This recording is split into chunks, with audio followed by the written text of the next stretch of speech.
Here we are with our international press review on France 24. Owen Fairclough is the man in charge. Fingers covered in newsprint, I expect, at this stage. Absolutely. Where would you like to start, sir?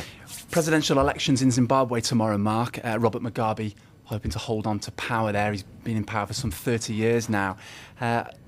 Obviously a country in real trouble.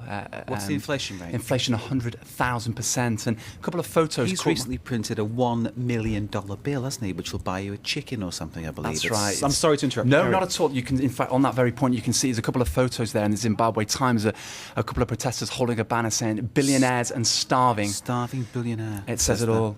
An editorial in the same paper sort of contrasts the optimism that accompanied the birth of Zimbabwe in 1980 with the current situation, abuses of democracy, inflation, a country very much in ruins, and says, unfortunately, some people still believe the sort of government line that it's necessary to go through all this pain in order to accomplish the liberation of Zimbabwe.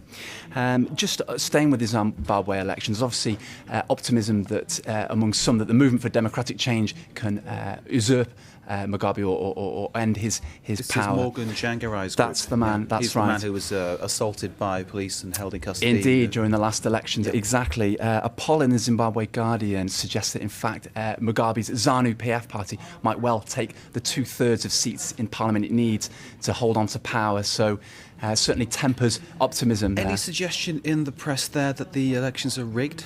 There have been accusations flying around. I've not seen any solid evidence so far, but I think tomorrow it will certainly come out in the wash, or certainly election observers will report on that. Okay, gruesome story here in France. The serial killer Fourniret. Michel Fourniret. Indeed, yeah.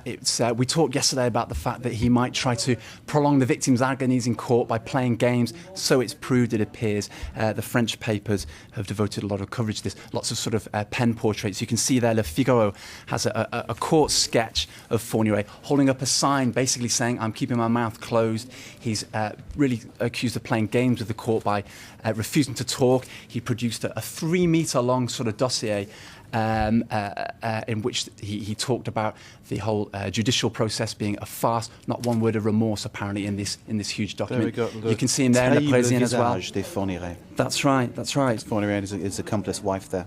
That's right. Monique Olivier. Indeed, yeah, and this trial obviously set to last 2 months.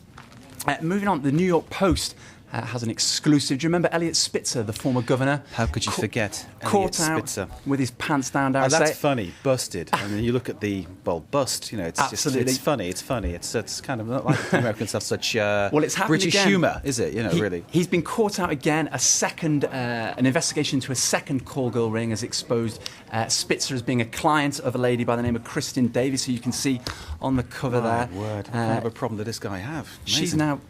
She's now been charged with money laundering, appeared in court.